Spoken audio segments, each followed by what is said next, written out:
Hello students, so I hope आपको ब्रह्मास्त्र का first हमारा जो पेपर डिस्कशन है वो बहुत हेल्पफुल रहा होगा आपके मिड टर्म एग्ज़ाम के लिए। तो आइए हम स्टार्ट करते हैं हमारे ब्रह्मास्त्र का सेकंड पेपर। ठीक है, आई होप आप लोग सिर्फ वीडियोस को देख नहीं रहे हो बट आप अपने एंड से क्वेश्चंस को अपने एंड से सॉल्व भी कर रहे हो, क्योंकि वो सबसे ज़्यादा इंपॉर्टेंट रहेगा रिवीजन पॉइंट ऑफ व्यू से।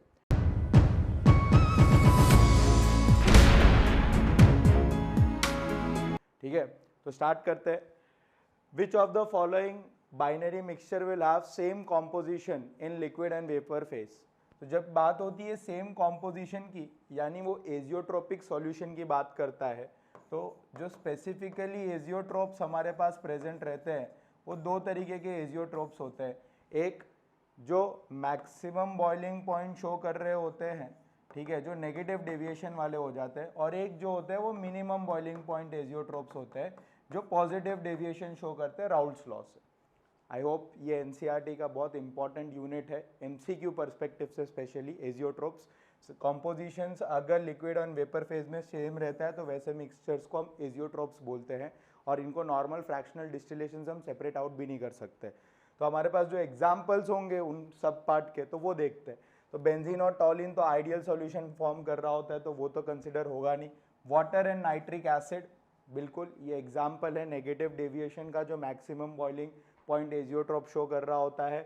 Water and ethanol, again this is an example of azeotrope, क्योंकि ये पॉजिटिव डेविएशन शो करता है राउल्ट्स लॉ से। हेक्सेन, एन हेक्सेन और एन हेप्टेन आइडियल सॉल्यूशन है, तो ये भी काउंट होगा नहीं। हाँ, दिख रहा है कि हमारे पास इस पर्टिकुलर एमसीक्यू के लिए दो ऑप्शन सही है, बट हाँ, मैं ट्राई मैक्सिमम ऐसा ही करता हूँ कि आपके पास वो एमसीक्यूज आए जो थोड़े से मल्टी करेक्ट भी हो तो चलेगा, क्योंकि हमारे को तो प्रैक्टिस ही करनी है इनिशियल लेवल पे। तो आपके पास ज़्यादा नंबर ऑफ एग्जाम्पल्स आपके दिमाग में क्रिएटेड रहेंगे। ठीक है, the partial pressure of P0A is to P0B for two volatile liquids A and B, and P0A is to P0B is equals to 1:2 है। दो बार P0A P0B बोला है, देखते आगे क्या है। And the mole ratio is XA is to XB which is equal to 1:2। what is the mole fraction of A? थोड़ा तो ये अजीब नहीं लग रहा पढ़ने में बेटा। The partial pressure ratio of P0A is to P0B for two volatile liquids A and B, and P0A is to P0B is equal to 1:2, and the mole ratio is XA is to XB। पहली बात तो मोल XA और XB नहीं है मेरे को जहाँ तक लग रहा है, और मोल फ्रैक्शन अगर मोल दे ही रखा है तो मोल फ्रैक्शन तो 1/2 1/3 करना होगा। 1/3 मतलब 0.33 होगा। इतना इजी तो नहीं है, बट देख लेते। वो वाला केस तो समझ आ गया ना, अगर उनके मोल्स दे ही रखे हैं तो let's say moles of A x है, तो मोल्स ऑफ बी कितना हो जाएगा, 2x हो जाएगा। दैट मीन्स टोटल मोल्स जो रहेंगे वो 3x होगा। और x हमें पता है कि अगर वो लिक्विड स्टेट के मोल्स दे रहा है, तो मैं मोल फ्रैक्शन अगर लिक्विड स्टेट में ढूंढूंगा ए का, तो मोल्स ए के डिवाइडेड बाई टोटल मोल्स हो गया। दैट मीन्स सब्सटीट्यूशन x/3x करेंगे तो ये कितना हो जाएगा, 1/3, that is 0.33। Back of the mind जैसा क्वेश्चन का लैंग्वेज है उस हिसाब से तो 0.33 दिख रहा है, अच्छा। बट इतना इजी में मतलब शायद वो मोल फ्रैक्शन, ये एक्स है तो शायद ये मोल फ्रैक्शन इंडिकेट कर रहा है, और जो ये जो P0A और P0B है वो पार्शियल प्रेशर इंडिकेट कर रहे हैं। This is not, this is the ratio of their pure pressures. ठीक है, तो प्योर प्रेशर का रेशियो हम इसमें डाल्टन्स का कंसेप्ट यूज करके ये देखने की कोशिश करते हैं कहीं वो मोल फ्रैक्शन गैसियस स्टेट में तो नहीं निकाल रहा है। देखो एज इट इज जैसा क्वेश्चन है ना उस हिसाब से तो 0.33 बैठ रहा है, बट मैं ट्राई कर रहा हूँ कि देखो कहीं ना कहीं, क्योंकि आप XA और XB को देखो, वो मोल फ्रैक्शन का इंडिकेशन होता है लिक्विड स्टेट में, तो वो दे रखा है। और P0A P0B 1:2 दे रखा है, और मोल फ्रैक्शन ए का ढूंढने को बोल रहा है, यानी वो गैसियस स्टेट में डाल्टन का कॉन्सेप्ट यूज करने को बोल रहा है। तो जैसे आपको याद हो तो पार्शियल प्रेशर ऑफ ए किसके बराबर होता है, pure pressure of A into mole fraction of A. अब P0A इज टू P0B का रेशियो 1:2 दे रखा है। ठीक है, तो मैं P0A को P मान लेता हूँ और XA को मैं X मान लेता हूँ, क्योंकि यहाँ पे आप ध्यान से देखें तो XA और XB का रेशियो भी 1:2 दे रखा है। तो मैं अगर सब्सटीट्यूशन करूँगा तो PA की वैल्यू जो हो जाएगी P इंटू एक्स हो जाएगी। ठीक है, ये पहला पार्ट हो गया। PB जो रहेगा वो P0B इंटू XB के बराबर रहेगा। P0B जो रहेगा वो 2 टाइम्स ऑफ PX रहेगा, क्योंकि 2:1 1:2 दिया है, तो 2P और मोल फ्रैक्शन का भी रेशियो 1:2 है, तो यहाँ पे 2x आ जाएगा, दैट मीन्स 4px हो जाएगा। अब according to Raoult's law, total pressure is PA plus PB, partial pressure of A plus partial pressure of B, that is 4px plus px, that means 5px हो जाएगा। ठीक है, ये total pressure. अब आपको याद हो रहा कि अगर मैं गैसियस स्टेट में मोल फ्रैक्शन ढूंढना है तो मुझे डाल्टन्स लॉ को यूज करना पड़ेगा। ठीक है, अकॉर्डिंग टू डाल्टन्स लॉ वही partial pressure of A P total into mole fraction in gaseous state के बराबर रहता है। तो मुझे टोटल प्रेशर तो चाहिए था और वो टोटल प्रेशर मुझे राउल्ट्स के थ्रू ही मिलता। तो मैं PA की वैल्यू ऑलरेडी हमने ढूंढ रखी है जो किसके बराबर है, PX। P टोटल जो है वो 5px के बराबर है और mole fraction in gaseous state हमें ढूंढना है। लेट्स से तो px कट गया, 1/5 दैट इज 0.2। ये मोल फ्रैक्शन आ गया गैसियस स्टेट में और किसका आ गया, A का आ गया। ठीक है, तो आंसर ये भी हो सकता है।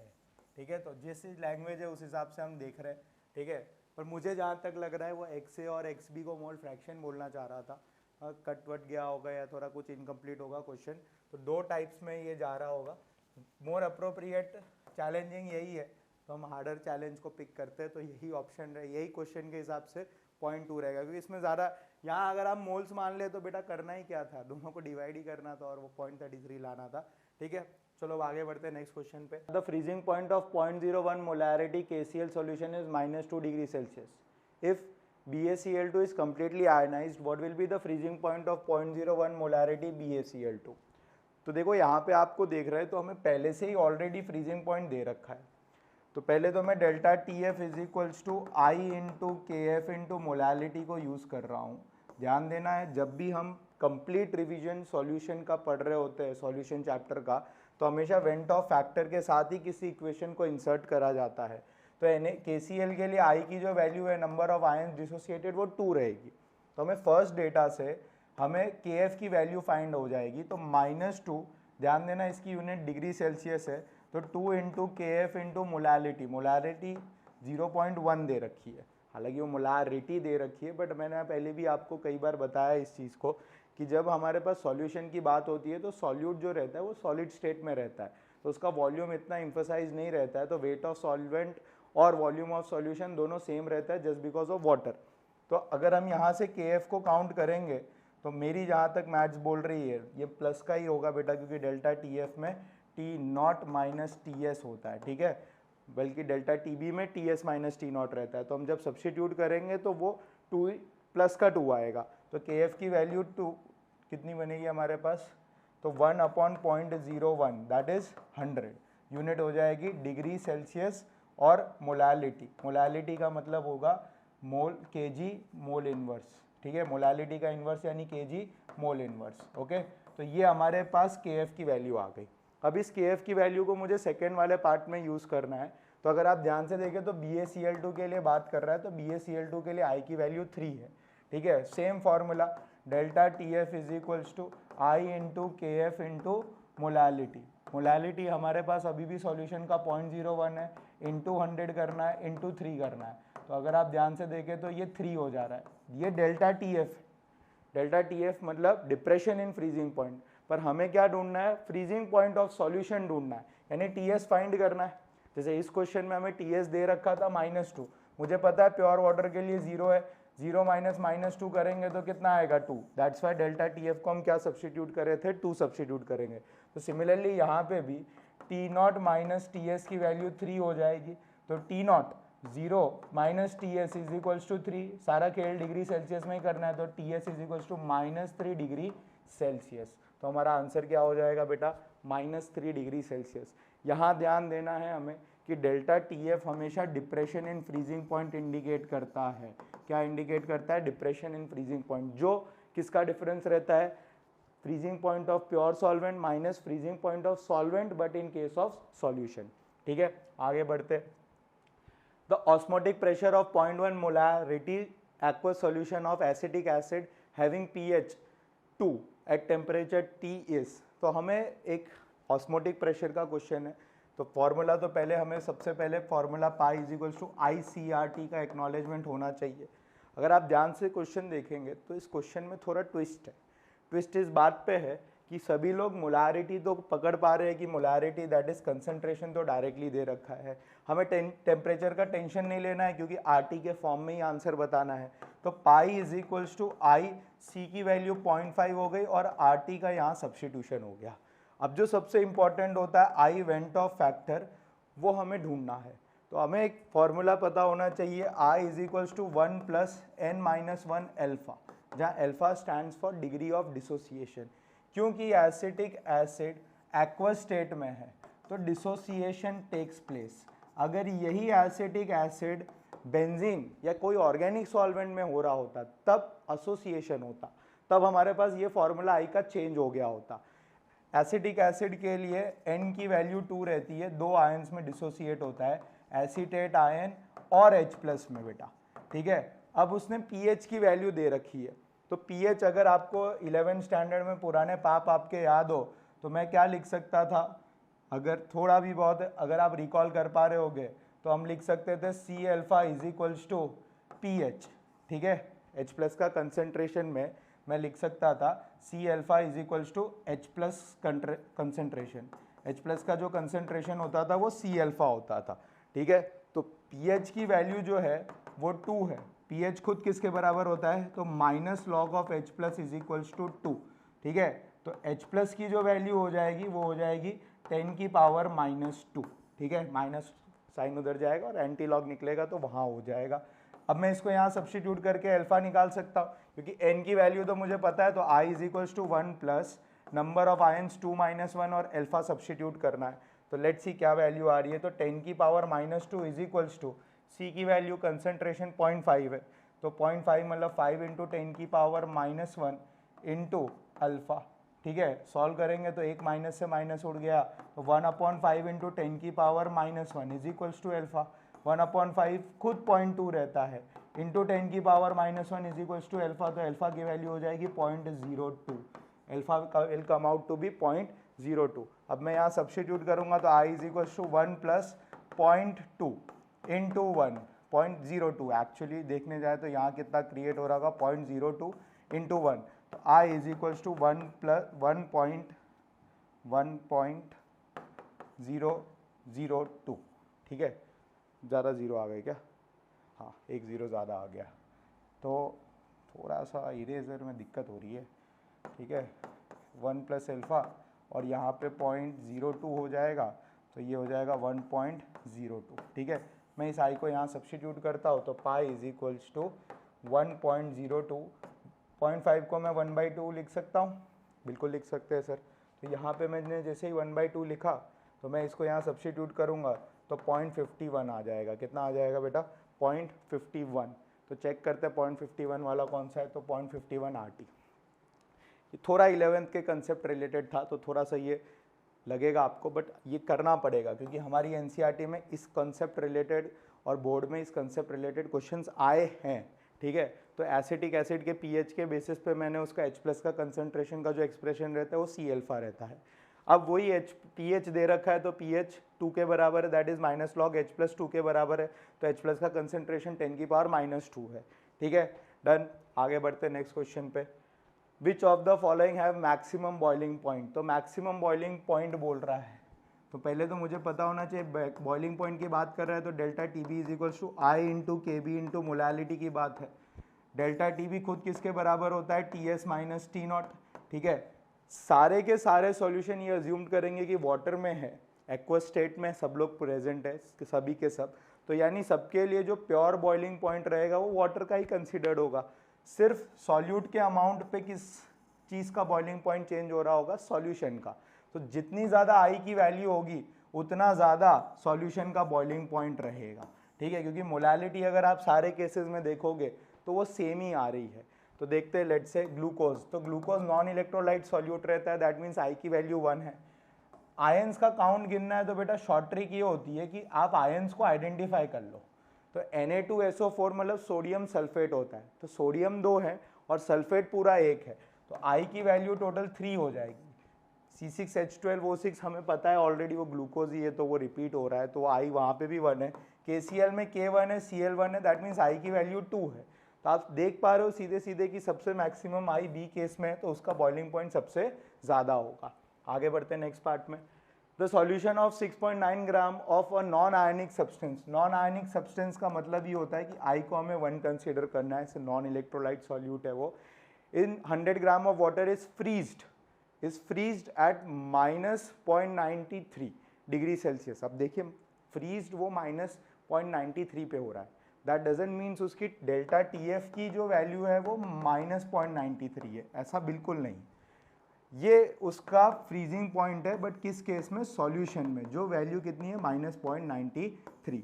अब मैं लिख क्या सकता हूँ इसको, तो हमें पता है sir already formula delta TF is equals to i तो 1 है, तो हम आई लिखते हैं KF इंटू मोलालिटी सब्सटीट्यूट कर लेंगे। हमें ढूंढना क्या है, what is the molar mass of the unknown substance, और KF की वैल्यू 1.86 वाटर के लिए दे रखी होती है। मान लो ये नहीं भी दे तो आपको ये दो स्टैंडर्ड वैल्यूज पता होनी चाहिए, 1 being of KF and 1 being of KB, that is 0.52। ठीक है, अब हम सब्सटीट्यूशन करते हैं, तो प्योर वाटर के लिए मैंने अभी बताया था कि डेल्टा TF किसके बराबर होता है, T0 माइनस TS, यानी प्योर वाटर के लिए जो फ्रीजिंग पॉइंट है वो 0 है। अब उसी वाटर का सॉल्यूट के प्रेजेंस में फ्रीजिंग पॉइंट कितना है, 0.93, तो माइनस माइनस प्लस हो गया। तो always remember delta TF will always come in positive quantity, क्योंकि चेंज हमेशा पॉजिटिव ही दिखेगा, चाहे वो डेल्टा TF हो या डेल्टा TB हो।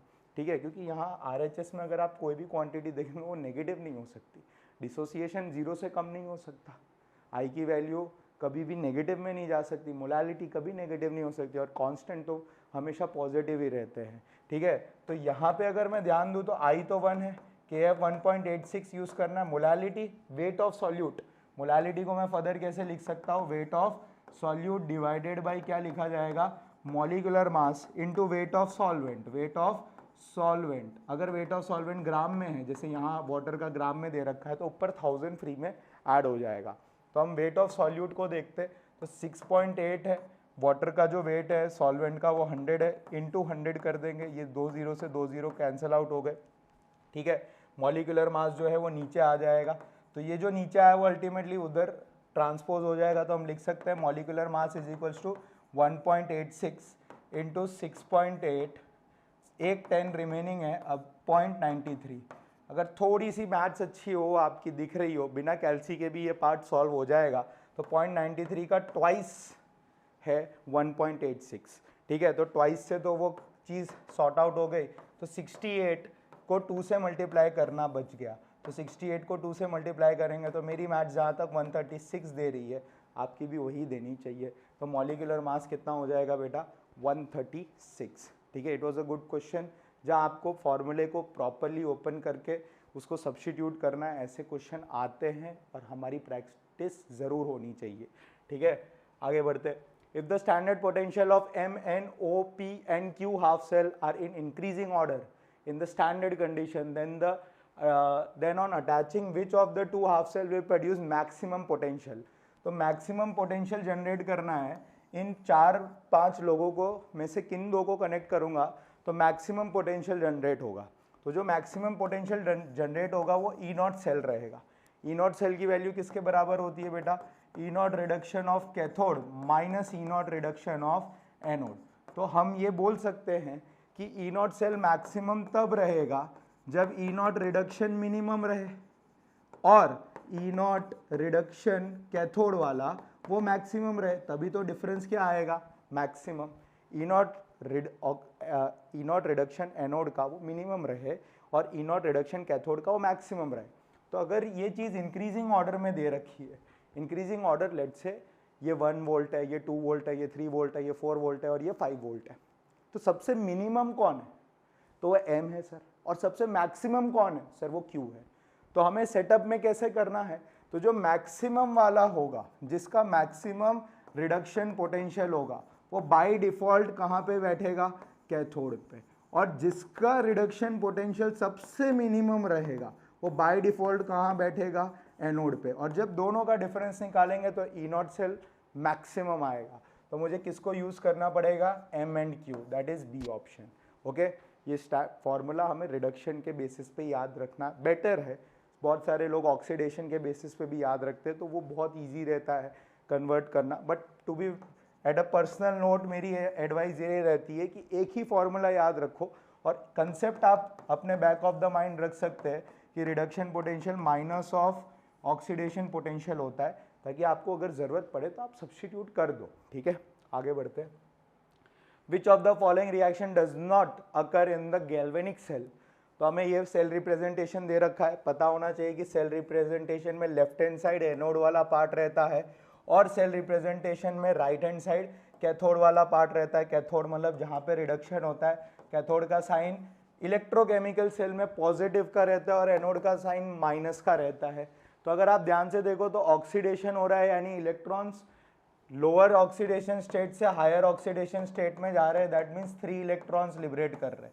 ये करेक्ट सेल रिप्रेजेंटेशन है जो होना या दिखना चाहिए। ठीक है, तो आप पहला वाला केस देखें तो ये तो अकर नहीं कर रहा है। क्यों नहीं अकर कर रहा है? क्योंकि Al+3 3 इलेक्ट्रॉन लेके Al में जा रहा है, जो रिडक्शन को इंडिकेट कर रहा है, पर रिप्रेजेंटेशन के हिसाब से एल्यूमिनियम का क्या होना चाहिए, ऑक्सीडेशन हाफ में वो प्रेजेंट है क्योंकि वो एनोड पे है। ठीक है, अब आ जाते Ag पे। Ag के लिए जो है Ag+1 इलेक्ट्रॉन लेके Ag में जा रहा है। ठीक है, ओवरऑल रिएक्शन को अगर मुझे करना है तो नंबर ऑफ इलेक्ट्रॉन्स को सेम करना पड़ेगा।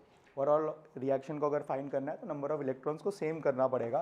तो 3Ag plus 3 electrons give 3Ag। ठीक है, आप फाइनली ऐड करेंगे तो 3 इलेक्ट्रॉन कट गया, तो 3Ag plus Al gives Al+3 plus 3Ag solid. ठीक है, स्टेट्स आपको मेंशन करने होंगे थ्योरी में जब आएगा, और स्टेट मेंशन नहीं होंगे तो नंबर कट सकते हैं आपके।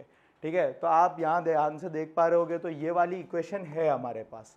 ठीक है, ये वाली भी इक्वेशन हमारे पास है, ये वाली भी इक्वेशन हमारे पास है। मैं ऑप्शन इसीलिए चेक कर रहा हूँ क्योंकि मैंने कुछ क्वेश्चन ऐसे डाले हैं जो 2 या 2 से ज़्यादा ऑप्शन सही है, क्योंकि अब हमारे पास प्रैक्टिस का लिमिटेशन थोड़ी रहती है। हम 10 पेपर 20 पेपर 30 पेपर करेंगे, बट ट्राई ऐसा करेंगे कि अगर एक ही क्वेश्चन में कोई चीज़ 2 बार भी हम सीख ले, 2 अलग अलग तरीक़ों से उस सेम क्वेश्चन को देख ले, तो हमारा कंसेप्ट इजीली क्लियर हो जाएगा। ठीक है, got, this is the reduction reaction, this is the oxidation reaction and this is the overall reaction. ठीक है, तो ये 3 रिएक्शन तो हो रही है, कौन नहीं हो रहा है? तो ए वाला, क्योंकि वो एल्यूमिनियम का रिडक्शन बता रहा है।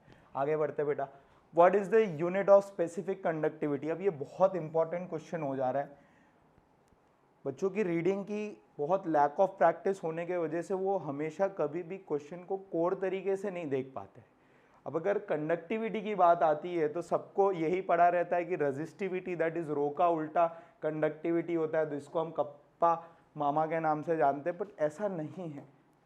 बुक्स अपने हिसाब से यूज़ करती है, तो आपको बहुत स्पेसिफिक रहना पड़ेगा।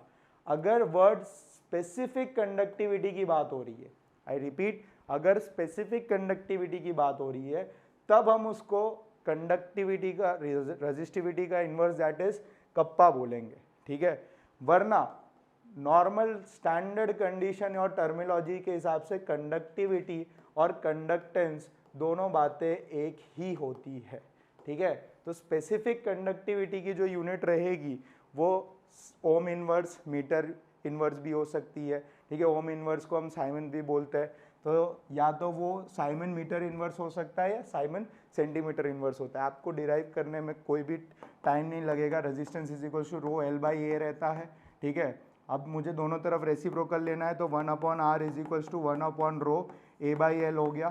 ठीक है, और इसी को मैं specific conductivity, specific word use करना है, स्पेसिफिक कंडक्टिविटी टर्म करूँगा। L बाई ए का जो रेशो रहेगा वो या तो मीटर में रहेगा या तो सेंटीमीटर में रहेगा। 1/, रेजिस्टेंस मतलब ओम इनवर्स, ओम इनवर्स को ही मैं साइमन बोलूँगा। ठीक है, तो ये मीटर या तो सेंटीमीटर नीचे आएगा, तो कप्पा की यूनिट क्या हो जाएगी, साइमन मीटर इनवर्स और साइमन सेंटीमीटर इनवर्स। ओके, वो डिपेंड करता है L और A की। तो इधर केस में हमारे पास यूनिट क्या रह जाएगी, साइमन मीटर इनवर्स। ठीक है, give name of 2 fuels other than hydrogen used in fuel cell. तो हमें NCERT की डायरेक्ट लाइन है, ठीक है, न्यूमेरिकल वाला चैप्टर, बट थ्योरी तो आ सकती है ना, ऐसे ही कोर थ्योरी पूछेगा।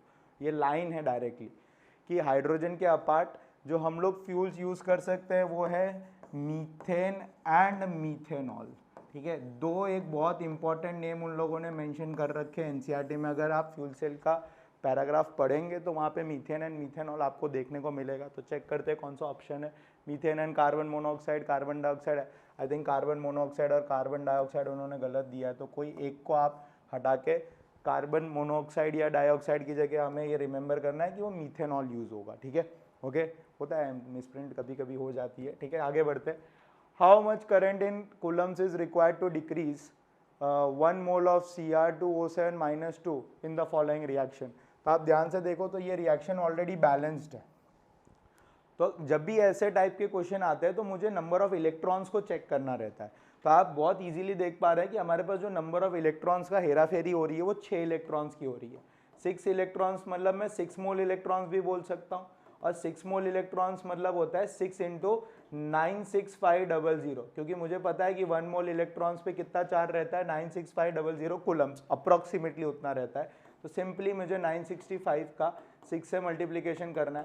थोड़ा सा टाइम कंज्यूमिंग लग रहा होगा बट करना पड़ेगा। 36 हो गया तो ये 39 हो गया, 54 और फिर ये कितना हो गया 579, ठीक है। और ठीक है, तो ये हो जाएगा 579,000 कूलम्स। ओके, थोड़ा बहुत क्लोज ऑप्शन था, बट आप अपनी कैलकुलेशन पे रखना। तो 965 जो रहता है उसको मैं 6 से मल्टीप्लाई कर देता हूँ, बाद में 2 0 ऐड कर दूंगा। 6 5 30, 6 6 36, दैट इज 39, 54 और 57, ठीक है। 579 और 2 0 जो पीछे के आ गए, तो उतना कूलम्स मुझे चाहिए होगा चार्ज या करंट, ठीक है। आगे बढ़ते हैं।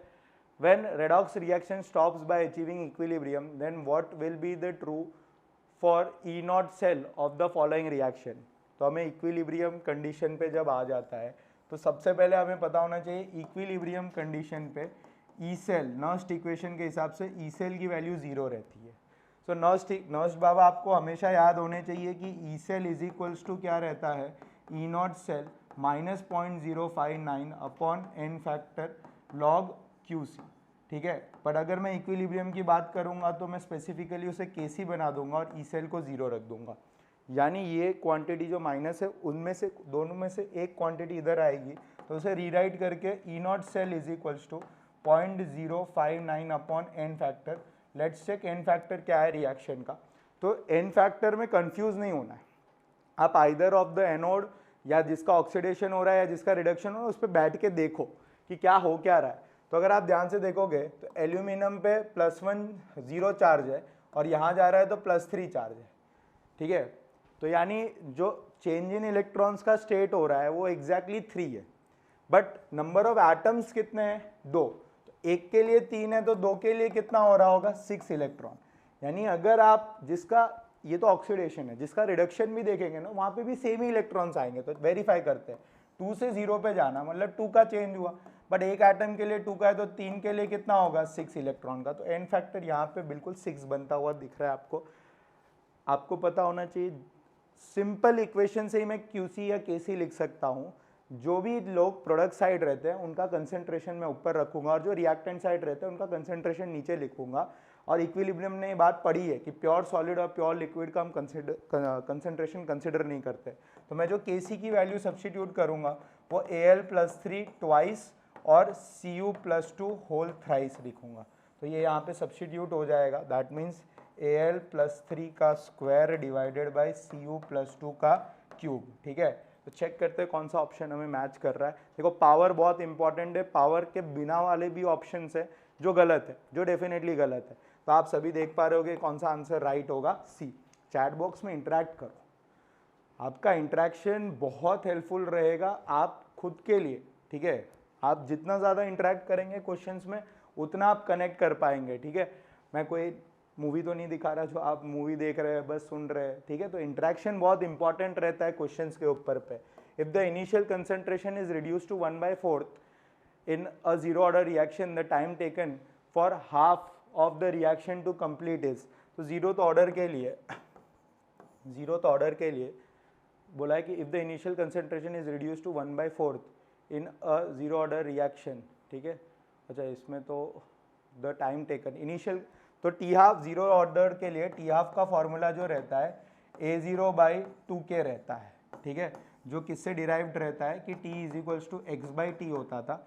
x मतलब वो मोल्स या वो कंसंट्रेशन जो रिएक्टेंट का डिसोसिएट हो रहा है। पर अगर मैं स्पेसिफिकली हाफ लाइफ की बात करूंगा तो आधा कंसंट्रेशन टूट गया है तो आधा ही बचा होगा। ठीक है, तो यहाँ पे मैं ए ब्रैकेट मतलब A0 लिखता हूँ इनिशियल कंसंट्रेशन। ये स्टैंडर्ड कंडीशन है हाफ लाइफ की, ठीक है, नॉट 4 इट्स हाफ। ओके, अब उसने बोला है कि इनिशियल कंसंट्रेशन 1/4 टाइम हो गया, मतलब A0 जो है वो अब A/4 हो गया, A0/4 हो गया। तो मैं अब नया हाफ लाइफ देखूंगा तो हाफ लाइफ में क्या चेंज आ रहा होगा, तो T half is equals to A0/4/2K लिखूंगा। दैट मीन्स मैं यहाँ पे 4 ऊपर का नीचे है तो वो नीचे आ जाएगा। दैट मीन्स कितना हो जाएगा ये A0/8K, ठीक है। हालांकि 8K मतलब ये पूरी चीज़ पहले से कंपेयर करेंगे तो A0/2K को किससे मल्टीप्लाई करना होगा 1/4 से, ठीक है। तो हम सिंपल रिलेशन देख पा रहे हैं कि नया T डैश जो रहेगा हाफ लाइफ का वो बिकम्स 1/4। कितना हो जाएगा बेटा 1/4। हाँ, फर्स्ट ऑर्डर पूछा होता तब हम बहुत इजीली बोल पाते कि कोई चेंज नहीं आ रहा होता, तब वहाँ पे रिमेन सेम, क्योंकि आपको पता होना चाहिए कि फर्स्ट ऑर्डर में हाफ लाइफ इनिशियल कंसंट्रेशन से इंडिपेंडेंट रहता है, ठीक है। बट जीरो ऑर्डर पूछा है इसलिए वो डिपेंड करता है, और कैसे डिपेंड करता है, डायरेक्टली प्रोपोर्शनल रहता है। अगर वो 1/4 हुआ है तो ये भी 1/4 होगा। आगे बढ़ते नेक्स्ट क्वेश्चन पे। 14th, the first order reaction is half completed in 45 minutes, यानी हाफ लाइफ दे रखा है, हाफ लाइफ दे रखा है तो आप T half is equals to 0.693/K को यूज़ करके K की वैल्यू ढूंढ सकते हैं, तो 0.693/45 मिनट्स रखते हैं, ठीक है। How long does it takes to complete 99.9% of reaction, कितना टाइम लगेगा 99.9। अगर 100 में से 99.9% रिएक्शन ओवर हो गई है तो 0.01% ही बची, यानी रिमेनिंग कंसंट्रेशन जो है वो 0.01 ही रहा। तो मैं K is equals to 2.303/T log of 100 divided by 0.01 substitute कर सकता हूँ, ठीक है, बिल्कुल कर सकते हैं सर। अब ध्यान से देखना 2.303 इंटू 0.01 मतलब 10 की पावर लॉग के अंदर 2 तो है ही, इसको मैं 10 की पावर -2 लिख सकता हूँ, माइनस ऊपर जाएगा तो 2 + 2 4 हो गया, डिवाइडेड बाई T है और यहाँ K है, तो 2.303/T log 10 की पावर 4। ओके, अब अगर आपको ध्यान रहे, अपने डेरिवेशन स्कूल में किया हो या खुद से किया हो, तो आपने कहीं पे भी देखा होगा या खुद भी स्कूल में सॉल्व किया होगा या कहीं देखा होगा, ठीक है। तो ये 0.693 की जो वैल्यू रहती है ना, उसको हम इंटरेस्टिंगली कैसे लिख सकते हैं, 0.693 जो रहता है वो 2.303 इंटू log 2 का प्रोडक्ट होता है। आई रिपीट, 2.303 इंटू log 2 का प्रोडक्ट होता है। तो आप ध्यान से देखें कि जैसे 10 की पावर 4 आगे आएगा तो 2.303 इंटू 4/T, K की वैल्यू हमें ऑलरेडी यहाँ से फाइंड करके आए हैं, जिसको मैं 2.303 इंटू log 2 लिख देता हूँ। ओके, ये बात क्लियर हो रही है कि नहीं। अब डिवाइडेड बाय में क्या लिखता हूँ 45 लिखता हूँ, तो 2.30 से 2.30 कट गया। मुझे क्योंकि T ढूंढना है तो मैं T को यहाँ ट्रांसपोज कर रहा हूँ, तो मैं log 2 की जो वैल्यू रहती है उसको 0.301 रखता हूँ, ठीक है, 0.301। तो T इज इक्वल्स टू क्या लिखा जा सकता है 4 इंटू 45 डिवाइडेड बाई 0.301। ध्यान देना ये जो भी आंसर आएगा वो मिनट्स में आ रहा होगा, किस में आ रहा होगा, मिनट्स में, ठीक है। अब थोड़ा सा हम लोग कैलकुलेशन का अप्रॉक्स देखते हैं, तो 0.301 को आप 0.30 ही मान लेते हैं, ठीक है। अब क्यों ऐसा मान रहे हैं वो आपको समझ आएगा। तो मैं जब इसको कैलकुलेट करूंगा तो 4 इंटू 45 डिवाइडेड बाई 0.30 माना तो यहाँ 30 हो गया, तो ऊपर 100 मल्टीप्लाई हो गया। अब 15 का टेबल हम सभी को आता है बहुत अच्छी तरह से, ये 2 हो जाएगा और 15 3 45 हो जाएगा, ठीक है। तो ये कितना हो जाएगा 50 हो जाएगा, और 3 और 4 कितना होगा बेटा 12, ठीक है। 12 into 50, this time will come in minutes. पर हमें आप ध्यान से देखो तो सारे ऑप्शन आवर्स में दे रखे हैं, तो मिनट को अगर आर में कन्वर्ट करना रहता है, कोई भी गिवन मिनट को आर में, तो डिवाइडेड बाई 60 करना रहता है, तो मैं 60 से डिवाइड कर दिया, ठीक है। तो आप अगर थोड़ा सा देखिए कैलकुलेशन में, भले यहाँ पे दिख रहा है कि यहाँ पे 2 है और 5 2 10 आवर्स आया, बट वो 10 आवर्स है नहीं। क्यों, आप समझ रहे हैं ना, क्योंकि यहाँ थोड़ा हमने कैलकुलेशन को मैनिपुलेट कर रखा है, तो 10 से थोड़ा कम ही होगा, बहुत ज़्यादा भी नहीं होगा, बट थोड़ा कम रहेगा। तो आप प्रॉपर कैलकुलेशन जब कैलसी से करके देखेंगे तो आपको 7.5 आवर्स आंसर आ जाना चाहिए, ठीक है। आगे बढ़ते हैं नेक्स्ट क्वेश्चन में। For a chemical reaction can never be a fraction, ठीक है। हमें ये बात पता है कि एक केमिकल रिएक्शन में जो मॉलिक्यूलैरिटी होती है, ना वो जीरो हो सकती है, ना वो नेगेटिव हो सकती है, ना वो फ्रैक्शनल हो सकती है, वो एक नेचुरल नंबर 1 2 3 ही रह सकती है। 3 से ज़्यादा मॉलिक्यूलैरिटी एक रिएक्शन में मिलना बहुत इम्पॉसिबल रहता है, क्योंकि कोलिजन थ्योरी के अकॉर्डिंग परफेक्ट कोलिजन्स पॉसिबल नहीं है। ठीक है, आगे बढ़ते हैं नेक्स्ट पार्ट में। For the reaction 3A gives 2B, what will be the reaction rate with reference to B। तो ये डिफरेंशियल रेट लॉ का क्वेश्चन रहता है। तो डिफरेंशियल रेट लॉ में हमें पता होना चाहिए R इज इक्वल्स टू -1/3, जो भी कोफिशिएंट होता है वो 1 अपॉन कोफिशिएंट हो जाता है, minus D of A by D T is equals two plus, क्यों प्लस, जो प्रोडक्ट होते हैं वो हमेशा अपीयर कर रहे होते हैं रिएक्शन में, और minus stands for rate of disappearance, reactants के लिए डिसअपियरेंस यूज कर रहे होते हैं, 1/2 dV by D T, dV by D T. अब उसने बोला है कि rate of reaction with reference to B, तो बी के रेफरेंस में अगर मुझे रेट ऑफ रिएक्शन ढूंढना है तो मुझे बी को कोफिशिएंट से आज़ाद करना पड़ेगा, दैट मीन्स 2 को उधर ले जाना पड़ेगा।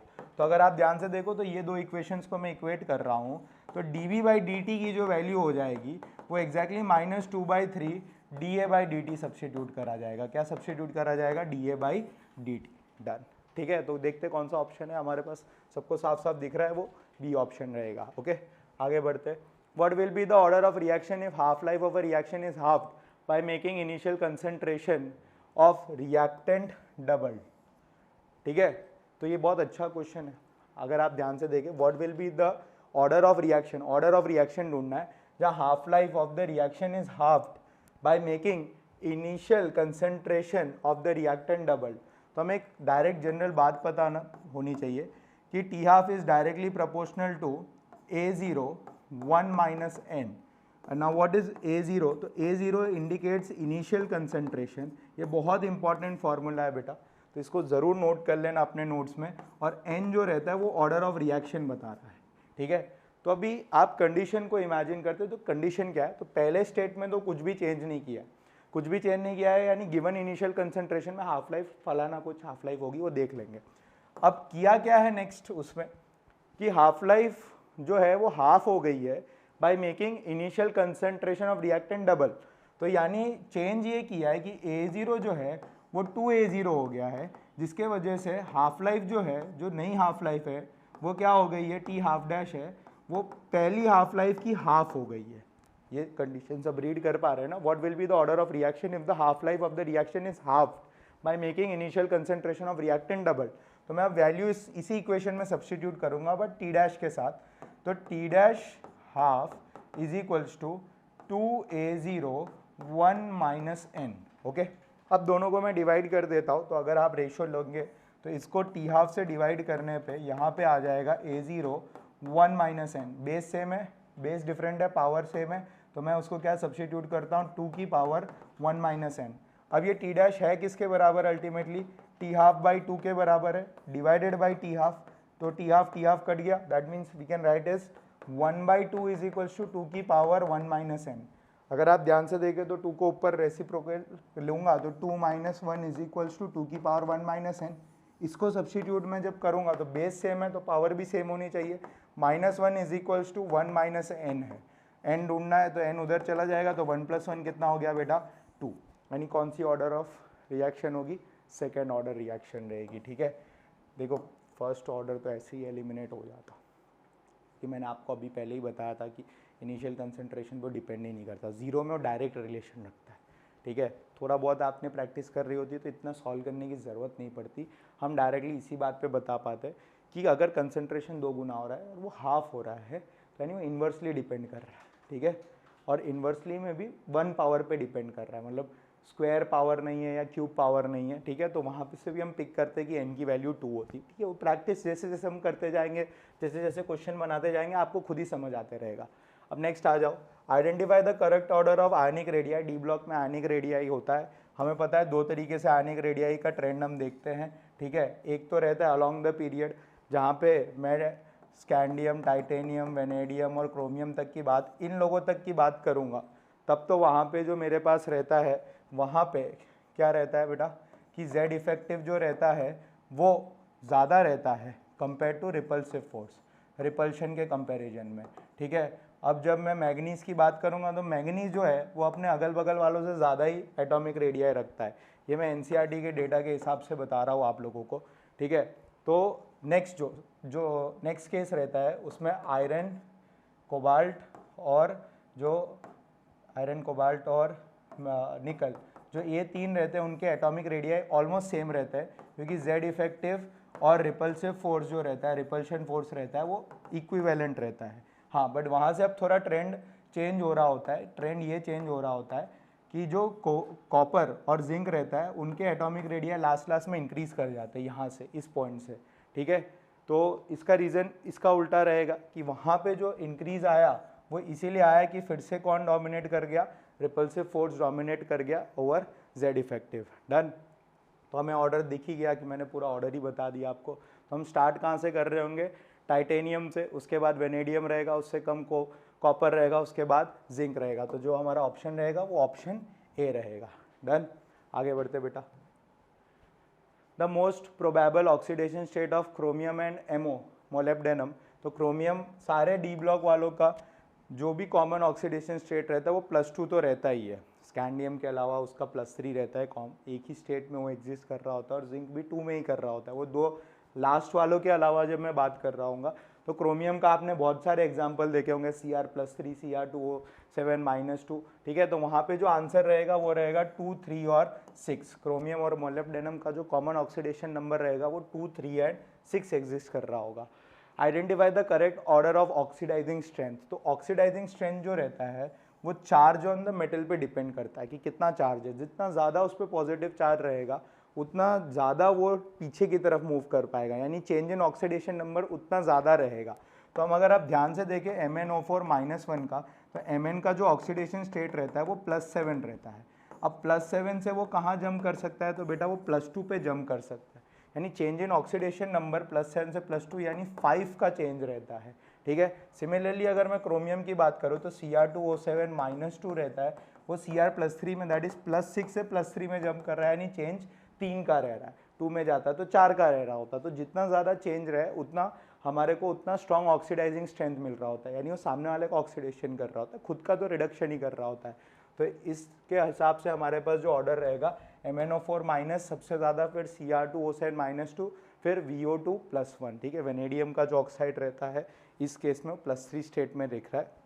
अगर आप ध्यान से देखें तो x + -2 × 2 = +1, तो x -4 = +1, तो x +5, सॉरी +5 में रह रहा है, not +3, my pardon, my mistake, वो +5 में रहेगा, ठीक है। आगे बढ़ते हैं। 21 विच of the following is diamagnetic. तो हमें पता होना चाहिए कि डाईमैग्नेटिक मतलब नंबर ऑफ अनपेयर्ड इलेक्ट्रॉन्स की वैल्यू 0 होनी चाहिए, उसके वजह से बोहर मैग्नेट और म्यू की वैल्यू वो 0 आ जाएगी। आप कॉपर का इलेक्ट्रॉनिक कॉन्फ़िगरेशन देखेंगे तो वहाँ पे हम लिखते क्या है, 3d10 लिखते हैं और 4s1 लिखते हैं, ठीक है। 4s1 और 3d10 लिखते हैं, 2 गए यानी 1 और 9 अनपेयर्ड इलेक्ट्रॉन है, तो ये पैरामैग्नेटिक रहेगा। जिंक के लिए अगर आपको याद हो तो हम 4s2 और 3d10 लिखते हैं, 2 के 2 उधर से चले गए, 3d10 कंप्लीटली फिल्ड है, ठीक है। कोबाल्ट हो गया, निकल हो गया, आप उसमें चेक कर लीजिएगा। तो यहाँ पे ये हमारा केस बन गया कि जिंक जो रहेगा वो डाईमैग्नेटिक स्पीसी रहेगा। ओके, आगे बढ़ते। Next, which of the following complex is homoleptic. तो होमोलेप्टिक स्पीसीज वो रहती है जिनमें सेम लीगेंड्स प्रेजेंट रहते हैं, मतलब all the valencies are satisfied by same ligands, ठीक है। तो आपको क्लियरली दिख रहा है कि ए ऑप्शन तो राइट है ही है।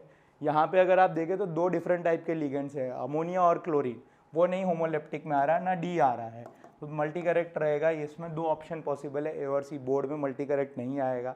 ये हम लोग उस सेट ऑफ प्रैक्टिस को ले रहे हैं क्योंकि हमें नंबर ऑफ क्वेश्चन ज़्यादा करने हैं किसी पर्टिकुलर टाइप के क्वेश्चन में, तो हम वो सारी चीज़ों को कंसिडर करके मल्टी करेक्ट बना रहे हैं कि भाई ये क्वेश्चन आपको ज़्यादा नंबर ऑफ प्रैक्टिस एक ही टाइम पे दे देगा, ठीक है।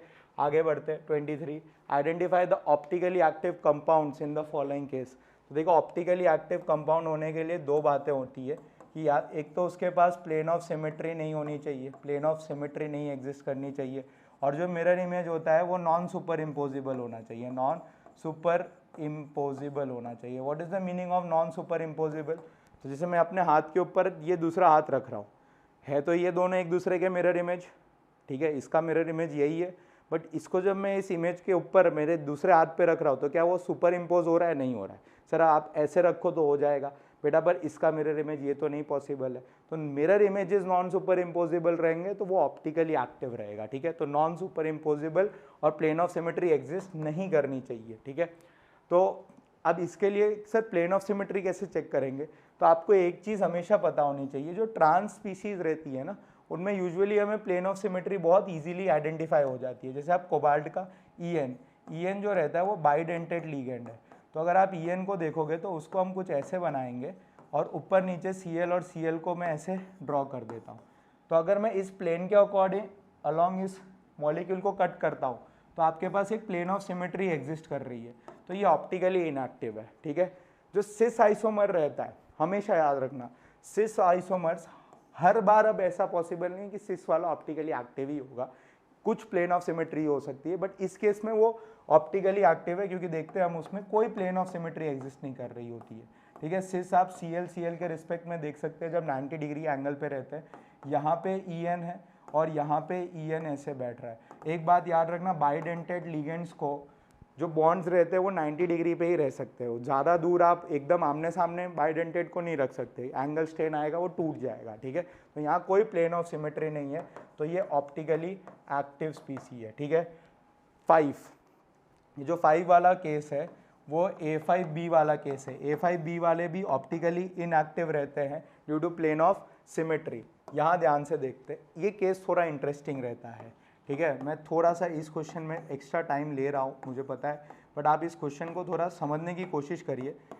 ये हमें बहुत सारे एंगलों से लगेगा कि ये प्लेन ऑफ सिमेट्री इस मॉलिक्यूल में एग्जिस्ट करती है, बट बिल्कुल भी नहीं एग्जिस्ट करती। जब आप इस कॉन्फ़िगरेशन को 3D व्यू में देखेंगे तो हमेशा एक लैक ऑफ सिमेट्री एग्जिस्ट कर रही होगी, एक टर्न ऐसे हो रहा होगा तो दूसरा टर्न ऐसे हो रहा होगा, तो ये दोनों के पास कोई सिमेट्रिसिटी नहीं क्रिएट हो रही है। दैट मीन्स ये भी आंसर रहेगा। तो this question also has 2 answers because I wanted, मतलब हमें कवर करने थे ज़्यादा क्वेश्चंस इस टॉपिक के रिलेटेड, इसलिए मैंने सिज वाले को भी इंक्लूड कर दिया और इसको भी इंक्लूड कर दिया। ओके, आगे बढ़ते 24th पे। Tetrahedral complexes are high spin complexes due to, तो पहले तो हमें पता चलना चाहिए हाई स्पिन कॉम्प्लेक्सेस मतलब होते हैं WFL। WFL stands for weak field ligands. All weak field ligands में पेयरिंग एनर्जी बहुत ही ज़्यादा होती है कंपेयर टू स्प्लिटिंग एनर्जी, तो वो ज़्यादा प्रीफर यही करते हैं कि वो अपने आप को स्प्लिट करके ऊपर जंप कर जाए रेदर देन वो खुद को पेयर कर सके। अब वो पेयरिंग एनर्जी शायद ऑक्टाहेड्रल में भी हो सकती है, टेट्राहेड्रल में भी हो सकती है, तो रिलेशन चाहे ऑक्टाहेड्रल हो या टेट्राहेड्रल हो सेम ही लाई करता है वीक फील्ड लिगेंड्स के लिए कि their pairing energy is far greater than their splitting energy either in case of tetrahedral complexes और ऑक्टाहेड्रल कॉम्प्लेक्सेस। बहुत सिंपल बेसिक क्वेश्चन था, बट हमें ये पता होना चाहिए हाई स्पिन कॉम्प्लेक्सेस का मतलब होता है WFL, that is weak field ligands. 25th पे आ जाते हैं, the crystal field splitting energy of COCl4, ठीक है, तो दैट मीन्स ये ऑक्टाहेड्रल कॉम्प्लेक्सेस है क्योंकि 6 कोऑर्डिनेशन नंबर है, is 16,000 centimetre inverse. The crystal field splitting energy of COCl4, that means ये कोऑर्डिनेशन नंबर 4 है, दैट मीन्स टेट्राहेड्रल कॉम्प्लेक्स है, तो हमें डायरेक्ट रिलेशन पता होना चाहिए 4/9 delta O is equals to delta T रहता है।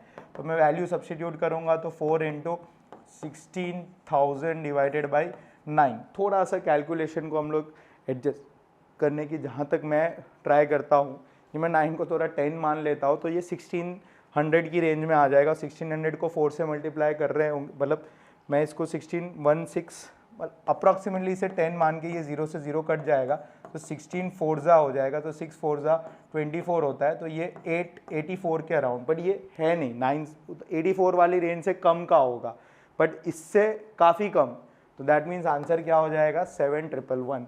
चेक कर लेना आप लोग कैलकुलेशन, तो कैलकुलेटर आप यूज़ कर सकते हो, ऐसा नहीं कि मैं नहीं कर सकता, बट थोड़ा अवॉइड करते हैं, ठीक है। स्मार्ट वर्क कुछ सीखना पड़ता है हम लोगों को। विच of the following exhibits optical isomerism, कौन ऑप्टिकली एक्टिव रहता है, तो अभी हमने डिस्कस करा था कि सिस वालों को देखेंगे तो हमें एक ओवर एक्साइटमेंट क्रिएट होगी, बट हर बार ऐसा नहीं होता है। तो अब ये केस देखते हैं। ट्रांस तो पहले ही एलिमिनेट कर देना होता है, जब भी ट्रांस का केस आए तो उसे पहले ही एलिमिनेट कर दो क्योंकि उनके पास तो प्लेन ऑफ सिमेट्री 110% रहेगी।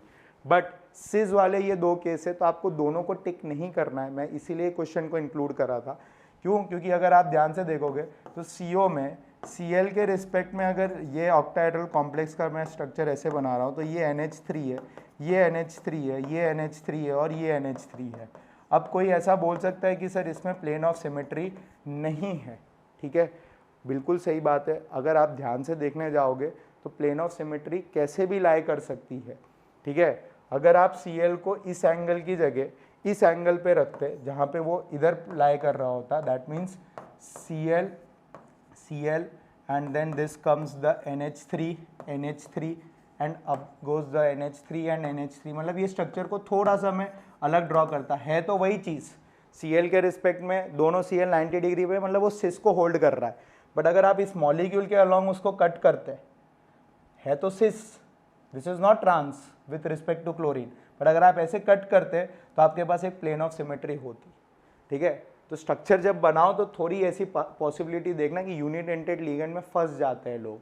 या आप दूसरा एक केस जान सकते हो कि MA4B2 वाले में मुझे बहुत स्पेसिफाइड होकर स्ट्रक्चर को देखना पड़ता है, तो this is not optically active, ठीक है। हाँ, only this is optically active, जो हम देखे पहले भी देखे, क्योंकि वहाँ पे रूल आ जाता है। EN जो है वो बाइडेंटेड लिगेंड है, इसलिए वहाँ पे थोड़ी चीज़ें कंस्टेंटनेस हो जाती है।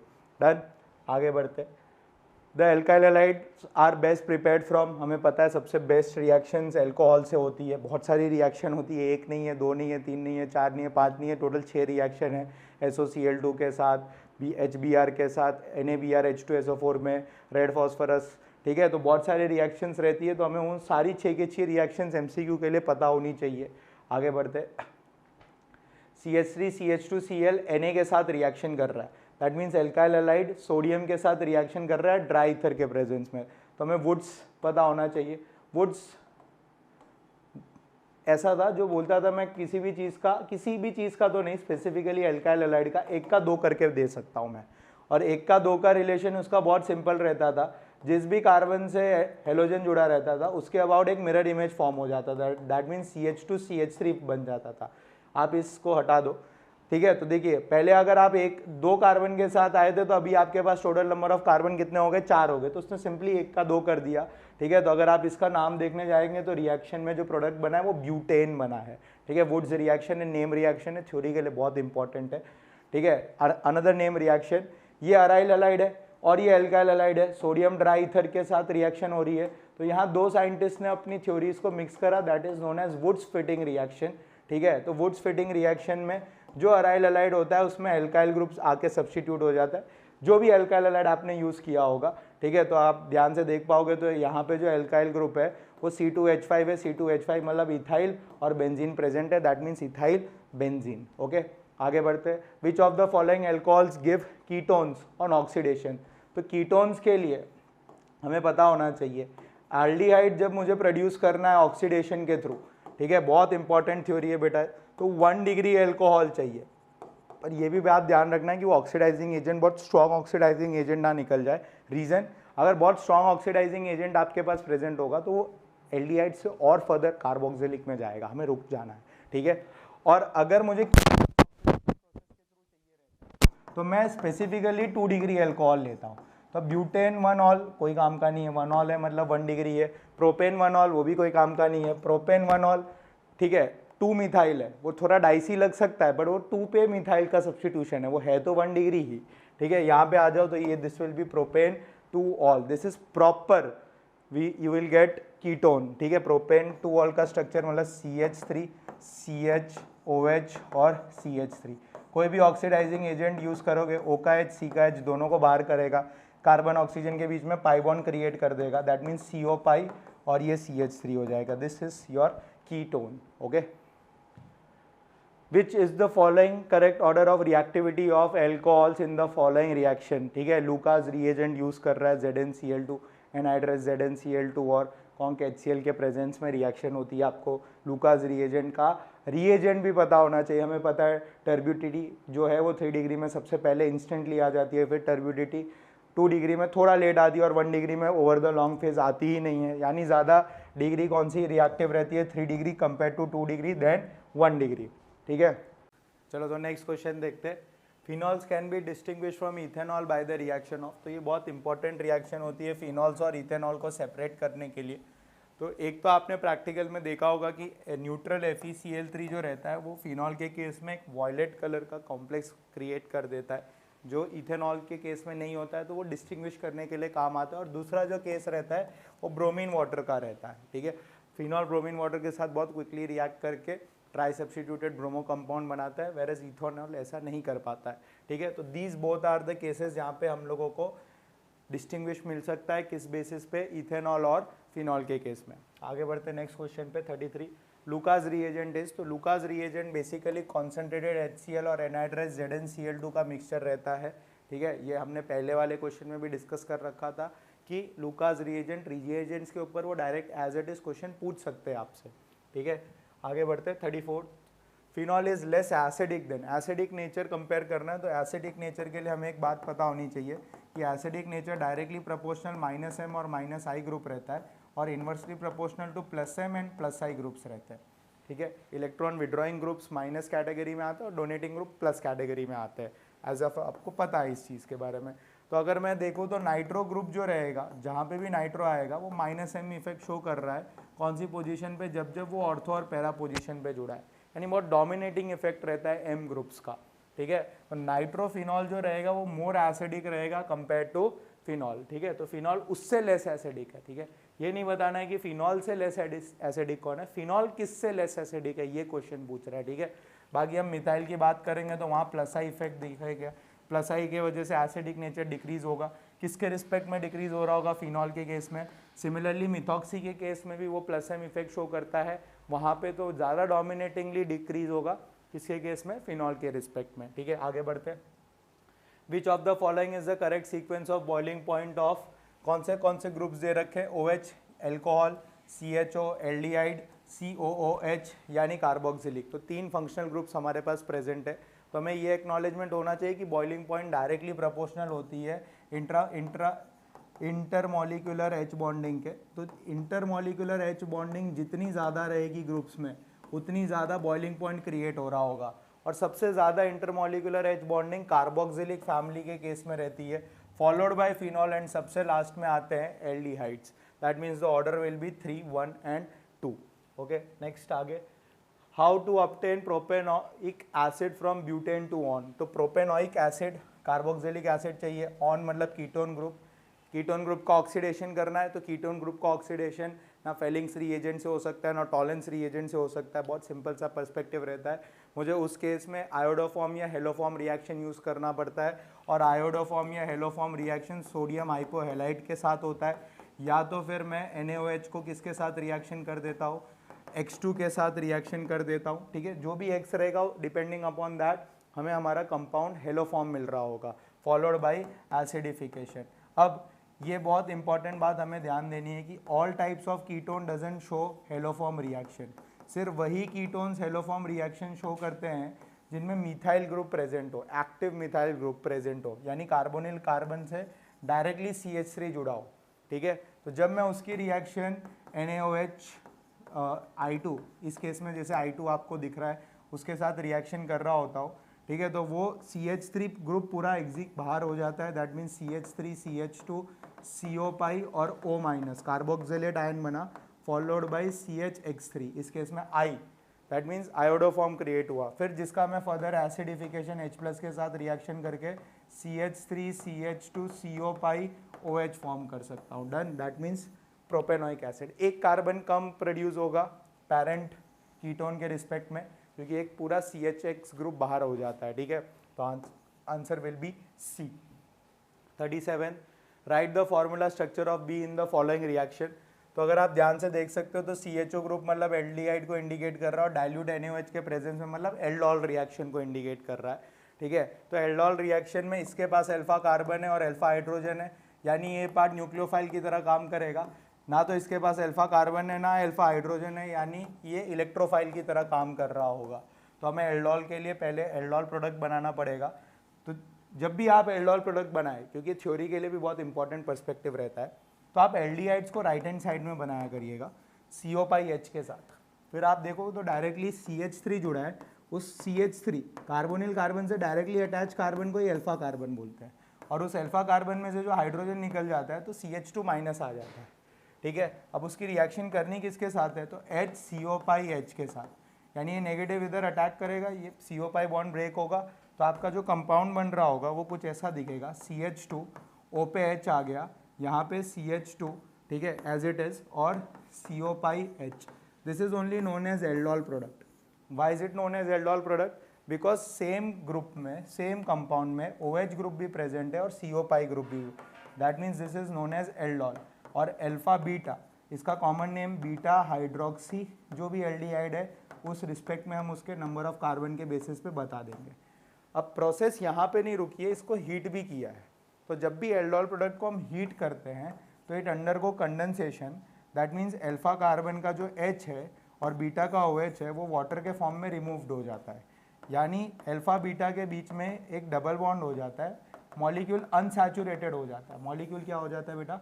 अनसैचुरेटेड मॉलिक्यूल कन्वर्ट हो जाता है. ठीक है, अब वो हमारा A बना, पूरा फाइनल वहाँ तक हमारे को A आया है, बट हमें तो और आगे बढ़ना है, B पे आना है. तो रिएक्शन इसकी HCN के साथ करवाई है. तो अगर आप ध्यान से फंक्शनल ग्रुप को देखोगे तो उस फंक्शनल ग्रुप में एल्डिहाइड अभी भी जिंदा है. और अगर HCN रिएक्ट कर रहा है कोई भी गिवन एल्डिहाइड के साथ तो वो साइनोहाइड्रिन क्रिएट करता है. क्या क्रिएट करता है? साइनोहाइड्रिन. ऑलरेडी हमने चैप्टर एल्डिहाइड्स एंड कीटोन्स में उसको न्यूक्लियोफिलिक एडिशन के पार्ट में पढ़ रखा है. And how does cyanohydrin looks like? तो सेम ही कार्बोनिल कार्बन पे OH और CN ग्रुप आ जाता है, तो that is known as cyanohydrin. तो मैं A को थोड़ा इधर ड्रॉ करता हूँ. तो डायरेक्टली प्रोडक्ट बनाएंगे तो CH2C, CC पाई CH, और यहाँ पे OH ग्रुप आ जाएगा या H आ गया और ये CN आया. ये दिस इज नॉट B, क्योंकि अभी भी रिएक्शन में इसको फर्दर एसिडिफाइड हाइड्रोलाइसिस करना है, मतलब H+ के साथ H2O के साथ रिएक्शन करना है. तो जो CN ग्रुप होता है, नाइट्राइल ग्रुप, वो H+ के साथ H2O के प्रेजेंस में जब हाइड्रोलाइसिस होता है तो पार्शियली हाइड्रोलाइज होगा तो अमाइड बनाएगा CO पाई NH2. फिर वो CO पाई NH2 फर्दर हाइड्रोलाइज होके कार्बोक्सिलिक बनाएगा. यहाँ कुछ पार्शियल तो दिया नहीं है, तो हम यही अज्यूम करेंगे कि वो फुल हाइड्रोलाइसिस कर रहा है, यानी CN ग्रुप जो रहेगा वो फाइनली कार्बोक्सिलिक में कन्वर्ट हो जाएगा. या OH हो गया या H हो गया, and this becomes your COOH. ठीक है, यानी सेम ही कार्बन से OH और कार्बोक्सिलिक ग्रुप जुड़ा है. आपको दिख ही रहा होगा एक ही ऑप्शन ऐसा मैच कर रहा है, that is option A. This is a very good question.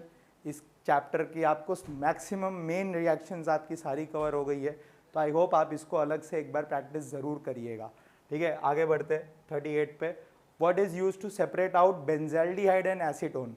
तो आपको बेंजाल्डिहाइड का स्ट्रक्चर पता होना चाहिए. बेंजाल्डिहाइड मतलब बेंजीन के साथ CO पाई H जुड़ा रहता है, that is known as benzaldehyde. अगर आप बेंजाल्डिहाइड पे देखेंगे तो इसके पास अल्फा कार्बन है बट अल्फा हाइड्रोजन नहीं है. अगर मॉलिक्यूल के पास अल्फा कार्बन है बट अल्फा हाइड्रोजन नहीं है तो एल्डोल तो पॉसिबली करता नहीं है. अगर मैं एसीटोन की बात करूंगा तो CO पाई CH3 और CH3 है, this is known as acetone. This is the structure of acetone. कोई भी फंक्शनल ग्रुप हो एल्डिहाइड या कीटोन का, वो अमोनिया और उसके डेरिवेटिव्स के साथ रिएक्शन करता है. तो हाइड्राजिन मतलब होता है NH2. NH2 is known as hydrazine. NaOH के साथ दोनों रिएक्शन कर सकते हैं. 2,4 DNP, तो 2,4 DNP का मतलब होता है 2,4 डाई नाइट्रोफिनाइल हाइड्राजिन. ठीक है, that is also a derivative of ammonia, जिसके साथ दोनों रिएक्शन कर सकते हैं.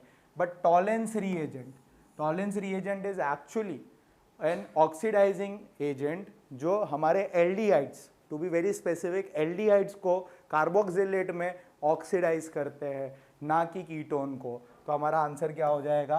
Tollens reagent. ठीक है, ये दोनों हाइड्राजिन और 2,4 DNP दोनों अमोनिया के डेरिवेटिव्स हैं और दोनों एल्डिहाइड्स के साथ और कीटोन्स के साथ रिएक्शन करते हैं, इररिस्पेक्टिव अल्फा कार्बन हो या ना हो. एक्चुअली मैं अल्फा कार्बन का यही सोच रहा था कि शायद ऑप्शन में एल्डोल या तो फिर कैनिजारो रिएक्शन हो. ठीक है, बट वो डायरेक्ट हम ऑक्सीडाइजिंग एजेंट के बेसिस पे ही जज कर लिए. 39th, which reactant is responsible for Clemmensen reduction of ketone? तो क्लेमेंसन रिडक्शन हाइड्रोकार्बन्स में कन्वर्ट करता है एल्डिहाइड या कीटोन्स को, और क्लेमेंसन रिएजेंट में हम जिंक अमेलगम एंड HCl का यूज़ कर रहे होते हैं जो गिवन एल्डिहाइड या कीटोन को हाइड्रोकार्बन में कन्वर्ट कर रहा होता है. 40 को देखते हैं. Benzophenone can be obtained by, तो सबसे पहले आपको बेंजोफिनॉन का स्ट्रक्चर पता होना चाहिए. Benzene CO pi benzene, this is known as benzophenone. Benzophenone obtained कैसे होता है तो देखते हैं, एक एक करके हम लोग सारे ऑप्शंस को एक बार जज करते हैं. देखो कुछ अगर ऑर्गेनिक में बहुत लेंदी आपको लग रहा है ना, तो कुछ ऑप्शंस को आप एलिमिनेट करने की भी सोचा करिए. जैसे मैं डी ऑप्शन रीड करा ना एक बार, एक सेकंड के लिए रीडिंग थोड़ी फास्ट करके, तो बेंजीन कार्बन मोनोऑक्साइड और ZnCl2 है, ठीक है। कार्बन मोनोऑक्साइड और बेंजीन से ही आपको आइडिया आ जाना चाहिए कि ये गटरमान कोच रिएक्शन है, तो नेम रिएक्शन है तो आपको पता ही होना चाहिए। तो गटरमान कोच रिएक्शन में बेंजल्डिहाइड क्रिएट होता है, तो this is out of the race.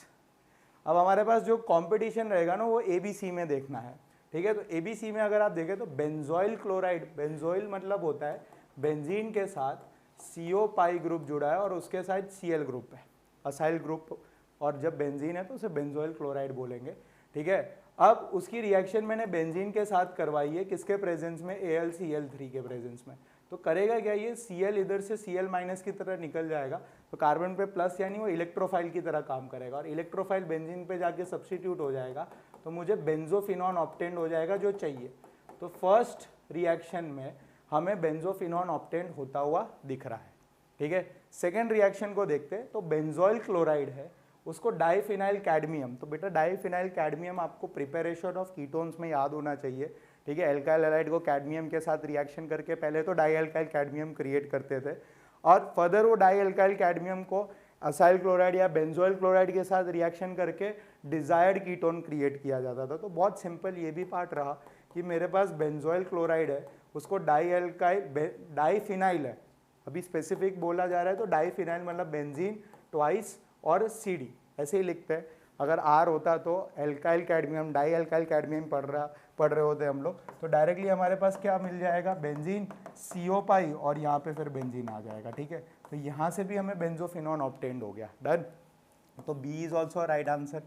देखो मल्टी करेक्ट आपको पता ही है मैं क्यों दे रहा हूँ, क्यों, क्योंकि हमें एक ही टाइप के क्वेश्चन अलग तरीके से कैसे आ सकते हैं ना, वो वन पैक में ही मिल जाएगा, ठीक है, ताकि अगले पेपर में हम कुछ नया सेट लेके आ सके। फिर देखिए benzoyl chloride phenyl magnesium chloride के साथ रिएक्शन कर रहा है, तो आपको लगेगा कि ये सब्स्टिट्यूशन है और आपको बेंजोफिनॉन ऑब्टेंड भी हो रहा होगा, बेंजोफिनॉन ऑब्टेंड भी हो रहा होगा। बट दिक्कत क्या है कि अगर ग्रिग्नार्ड, ये जो ग्रिग्नार्ड रिएजेंट है और उसमें भी specifically magnesium phenyl magnesium chloride की अगर मैं बात करूँ, अगर वो है तो वो फर्दर इसको रिएक्शन को एल्कोहल्स में कन्वर्ट कर देगा, यानी जो आपका बेंजोफिनॉन है वहाँ तक रोक के नहीं रखेगा। तो हमें तो बेंजोफिनॉन चाहिए ना, तो ये रिएक्शन थोड़ी डेंजरस है, आएगा ज़रूर, बट वो एक बीच का इंटरमीडिएट टाइप स्टेप रहेगा, समझ आई बात। अगर alkyl phenyl magnesium chloride excess में रहेगा ना, तो गिवन बेंजोफिनॉन को फर्दर अल्कोहल में कन्वर्ट कर देगा, ठीक है, और आपको अल्कोहल ऑब्टेंड हो रहा होगा 3 डिग्री का। डन, आगे बढ़ते next. 41 what is the IUPAC name of the given compound. तो अगर आप ध्यान से देखें तो ये 2 डिग्री अमाइन है, ठीक है। तो मेरे को जो सबसे लेस नंबर ऑफ कार्बन्स का चेन रहता है उसको N के साथ जोड़ के लिख देना होता है, दैट मीन्स N मिथाइल तो आ ही गया। अब इस तरफ वाले में कार्बन्स को काउंट करेंगे तो 1 2 और 3, 2 3 के बीच में डबल बॉन्ड है तो इन का नंबर 2 हो जाएगा, तो N methyl propane 2 in 1 amine, this is the right answer, that is D। IUPAC का एक क्वेश्चन तो आएगा ही ऑर्गेनिक का, ये फिक्स बात रहती है, हर साल आता है, हर बार आएगा, ठीक है। आगे बढ़ते हैं। In order to prepare 1 degree amine from alkyl halide with simultaneous addition of one CH2 group in the carbon chain, the reagent used as a source of nitrogen, यानी मुझे सिर्फ एक CH2 ग्रुप ऐड करना है बीच में और 1 degree amine को prepare, amine की डिग्री तो 1 ही होनी चाहिए और एल्काइल हैलाइड यूज़ करके। तो अगर आपको एल्काइल हैलाइड का स्ट्रक्चर पता हो तो RX के साथ हम रिएक्शन करते हैं, तो KCN के साथ जब भी आप रिएक्शन करोगे तो RCN क्रिएट हो रहा होगा। CH2 का एडिशन मतलब एक होमोलोगस सीरीज वो क्रिएट कर रहा है। होमोलोगस सीरीज मतलब पेरेंट से जो नेक्स्ट कार्बन रहेगा, जो प्रिसाइडिंग रहेगा, सक्सीडिंग जो चेन रहेगी, उसमें सिर्फ एक CH2 कार्बन का डिफरेंस रहेगा, डिग्री तो 1 ही रहेगी। सो अगर आपको याद हो तो ये नाइट्राइल ग्रुप को मैं चाहे लिथियम एल्यूमिनियम हाइड्राइड हो या हाइड्रोजिनेशन निकल के प्रेजेंस में या सोडियम अमेलगम इथेनॉल के प्रेजेंस में C2H5 OH के साथ रिएक्शन जब मैं करता हूँ तो वो किस में कन्वर्ट हो जाता है, ये नाइट्राइल वाला स्पेसिफिकली, देखो मैंने स्पेसिफिकली नाइट्राइल पे स्टार बार कर रखा है। ऑर्गेनिक में आपको गिवन मॉलिक्यूल्स में से किस पर्टिकुलर कार्बन पे रिएक्शन एक्चुअली एग्जीक्यूट हो रही है उसको एब्रीविएट करना आना चाहिए। अगर मैं एल्डोल की बात कर रहा हूँ तो आपको पता होना चाहिए कि अल्फा कार्बन पे ही ऑपरेशन हो रहा है, तो नाइट्राइल कार्बन के C पे वो उसे CH2 सिंगल बॉन्ड NH2 बना देगा। तो आप ध्यान से देखो तो डिग्री तो इसकी अभी भी 1 डिग्री अमाइन है, और एल्काइल हैलाइड के रिस्पेक्ट में एक बीच में कौन सा यूनिट आके जुड़ गया है, CH2 यूनिट आके जुड़ गया है। यानी मैं कौन सी रिएक्शन पे रिलाई कर रहा हूँ, CN। एक कार्बन बढ़ाने का है 1 नंबर कार्बन से, तो हमेशा याद रखना CN का यूज़ करेंगे, that is KCN potassium cyanide. NaNH2 बहुत स्ट्रॉन्ग बेस होता है, बहुत ही स्ट्रॉन्ग बेस होता है। अगर अल्काइल हैलाइड के सामने उसको लेके आ गए ना तो वो सब्स्टिट्यूशन करेगा ही नहीं, वहाँ पे वो एलिमिनेशन में डोमिनेट करवा के एल्कीन बनवा देगा। ये वेरी स्ट्रॉन्ग बेस होता है NaNH2, ठीक है। पोटेशियम पैथिलमाइड जो है वो आप सभी को पता है, उसमें कोई नंबर ऑफ कार्बन बढ़ता घटता नहीं है, जितने अल्काइल हैलाइड में कार्बन है उतने ही क्रिएट होते हैं, 1 डिग्री अमाइन ही बन रहा होता है, बट CH2 एक कार्बन बढ़ता नहीं है, ठीक है। तो हमारा आंसर कौन सा हो जाएगा, C। नेक्स्ट देखते हैं 43। Amongst the given set of reactants, the most appropriate for preparing 2 degree amine, तो मुझे कौन से डिग्री अमाइन प्रिपेयर करना है, 2 डिग्री अमाइन प्रिपेयर करना है। तो आपको पता होना चाहिए 2 डिग्री अमाइन में सिर्फ एक ही हाइड्रोजन जुड़ा रहता है और अगल बगल में एल्काइल ग्रुप्स प्रेजेंट रहते हैं। लेट से हम डी ऑप्शन से स्टार्ट करते हैं। तो पोटेशियम पैथिलमाइड, ठीक है। एक्चुअली जो साइंटिस्ट थे जिन्होंने ये दिया था उनको हम गैब्रियल बोलते थे, Gabriel phthalimide synthesis. This is a name reaction, आप इसको शॉर्ट में GPS के नाम से याद रख सकते हो। किस नाम से, GPS। तो GPS है ना, आपको सिर्फ 1 डायरेक्शन में ले जाएगा, यानी आप इस तरीके से याद रख सकते हो, GPS रिएक्शन जब भी आएगी तब 1 डिग्री अमाइन ही क्रिएट होगा। और GPS का फुल फॉर्म क्या होता है, गैब्रियल पैथिलमाइड सिंथेसिस। तो हमें तो 2 डिग्री चाहिए, ये ऑप्शन पहले ही एलिमिनेट हो गया। RNH2RCHO, RNH2 मतलब अमोनिया का डेरिवेटिव है, और RCHO मतलब एल्डिहाइड है। तो एल्डिहाइड्स जब भी अमोनिया के डेरिवेटिव्स के साथ, या एल्डिहाइड हो या कीटोन हो, जब भी वो अमोनिया के डेरिवेटिव्स के साथ रिएक्शन करते हैं तो वो सब्स्टिट्यूटेड कंपाउंड बना रहे होते हैं, वाटर रिमूव हो रहा होता है, CN बॉन्ड रहता है बट पाई के साथ रहता है। तो कैसा स्ट्रक्चर दिख रहा होगा, एल्डिहाइड कीटोन आपकी मर्जी, CN पाई बॉन्ड N और R। इसको स्किफ बेस के नाम से भी जानते थे या सब्स्टिट्यूटेड इमाइन के नाम से भी जानते थे, अगर आपको टेबल याद आ रहा हो तो, ठीक है। अब फॉलोड बाई H2PT, ठीक है, H2PT हो जाए या PD हो जाए या निकल हो जाए, यानी हमें हाइड्रोजिनेशन करने को बोल रहा है। और हाइड्रोजिनेशन में double bond, unsaturated compound saturation में चला जाता है, दैट मीन्स C पे भी H आ जाएगा, एल्डिहाइड कीटोन आपकी मर्जी, only 1 H will be there, ठीक है। सिंगल बॉन्ड NH और यहाँ पे क्या हो जाएगा R। तो अगर आप ध्यान से देख पा रहे हो तो ये कितने डिग्री का अमाइन बन गया, 2 डिग्री का अमाइन। तो ये तो है, ये ऑप्शन में रहेगा। नेक्स्ट, 2 डिग्री अमाइन को NaCN के साथ रिएक्शन करा है और फिर H2PD के साथ। तो 2 डिग्री अल्काइल हैलाइड तो पहले से ही है, जैसे एक एग्जांपल ले लेते हैं, CH3 CH और यहाँ Br रहेगा और ये CH3 रहेगा। उसको मैं NaCN के साथ रिएक्शन कर रहा हूँ तो वो प्रोड्यूस क्या कर रहा है, CH3 CH CN, और यहाँ CH3 आ गया। अब आपको पता है कि CN को H2PD PD के साथ करते हैं तो वो क्या फॉर्म करेगा, CH3 CH CH3 और यहाँ पे क्या हो जाएगा, CH2 और यहाँ पे NH2 आ जाएगा, ठीक है। तो 2 डिग्री से है ना, उसने उसको 1 डिग्री अमाइन बना दिया।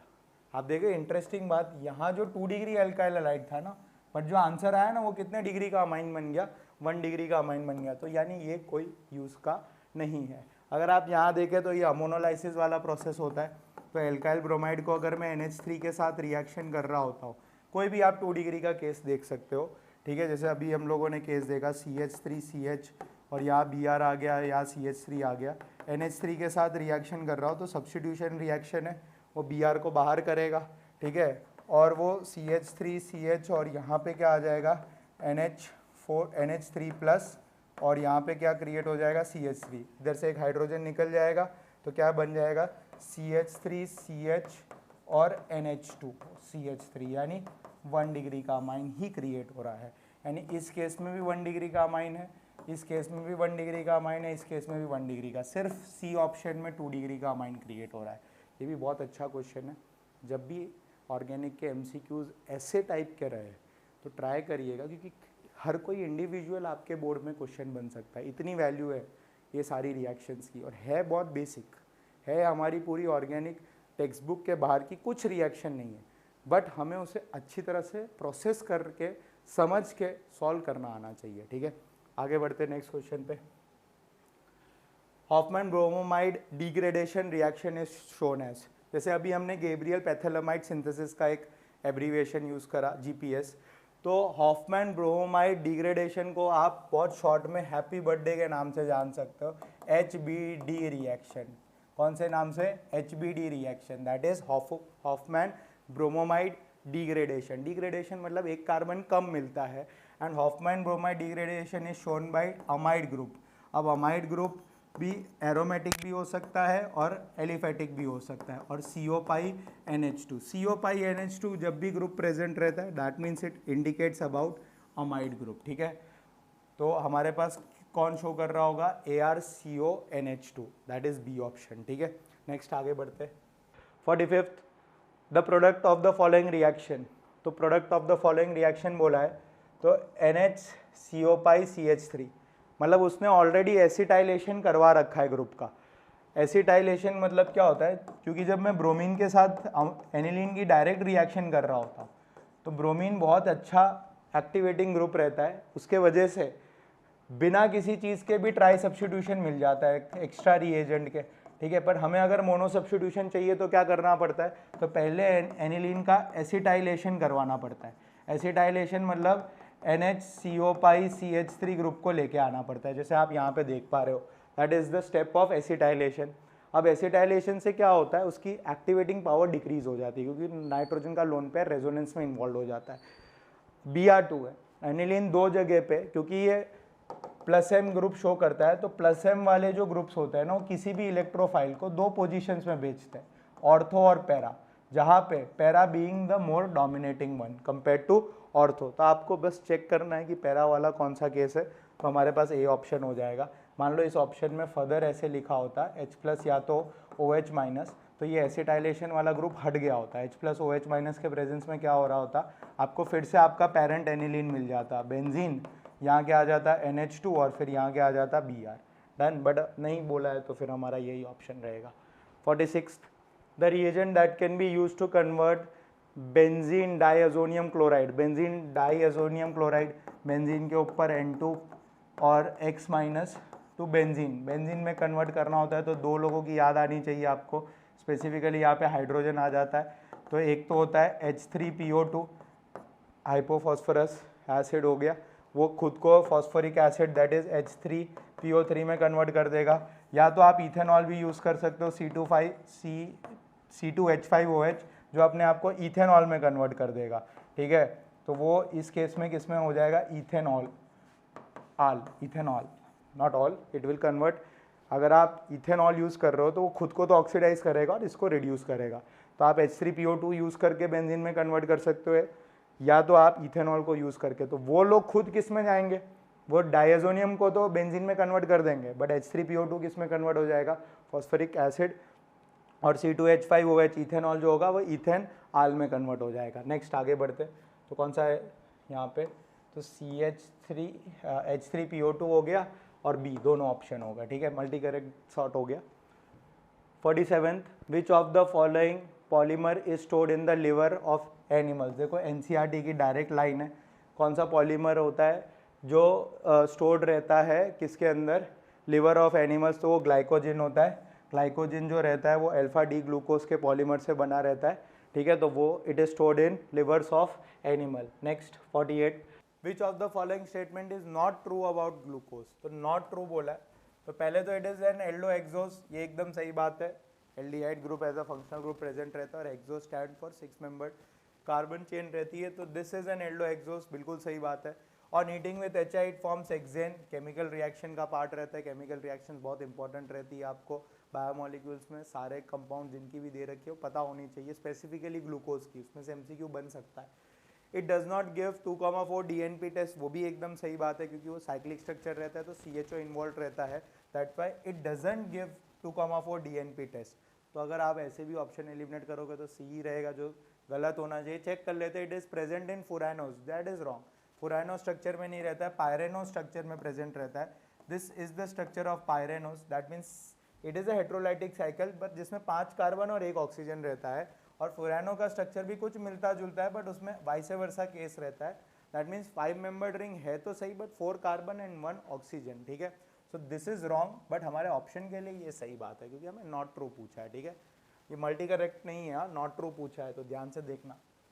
विच of the following B group vitamins can be stored in our body. तो बी ग्रुप में हमें पता है कि 2 क्लास बहुत इंपॉर्टेंट हो जाते हैं, बी और सी। जो विटामिन ग्रुप्स होते हैं वो वाटर सॉल्युबल होते हैं, और जो भी विटामिन वाटर सॉल्युबल होते हैं वो हमारे यूरिनेशन में, यूरिनेट करते टाइम वो बॉडी में से लीव आउट कर जाते हैं। बट विटामिन बी के अंदर भी जो ग्रुप है, सब ग्रुप है, उसमें B12 जो विटामिन रहता है ना, वो बॉडी में स्टोर्ड होता है। That doesn't leave the body, that is mean it is, वो बहुत हार्ड नहीं है स्टोर करना बॉडी में, बट वो हमारी बॉडी में स्टोर्ड होता है, दैट इज विटामिन B12, ठीक है। 50 which of the following monosaccharides are present as 5 membered cyclic structure. 5 membered cyclic structure हमने अभी देखा, उसको क्या बोलते थे, फुरानोस बोलते थे। फुरान के स्ट्रक्चर से डिराइव्ड है, इसीलिए उसको फुरानोस बोलते हैं। तो राइबोस जो है और फ्रुक्टोज जो है वो फुरानोस का एग्जाम्पल रहता है, वेरएज ग्लूकोज और गैलेक्टोज जो रहेगा वो हमारे पास पायरेनोस के केस में रहता है, that means 6 membered ring. Multi correct नहीं है, 2-3 एग्जाम्पल साथ में आ रहे हैं, इसीलिए मैंने इसको इंड्यूस कर दिया, ठीक है। आगे बढ़ते, खत्म हो गया, ठीक है। तो आई होप आपको ये नए क्वेश्चंस बैंक में से कुछ नए कंसेप्ट सीखने को मिले होंगे। स्पेसिफिकली इस बार हम फिजिकल में थोड़े न्यूमेरिकल्स लेके आए थे, तो आप ज़्यादा से ज़्यादा रिवीजन को और हर क्वेश्चन को नोटबुक में नोट डाउन करते रहिए, तो आपका रिवीजन परफेक्ट होगा, ठीक है। All the best. चैनल पे नए आए हैं तो बिल्कुल सब्सक्राइब करिएगा, शेयर करिएगा, ठीक है। ज़्यादा से ज़्यादा अपने फ्रेंड्स तक पहुँचाइएगा, ठीक है। All the best, thank you.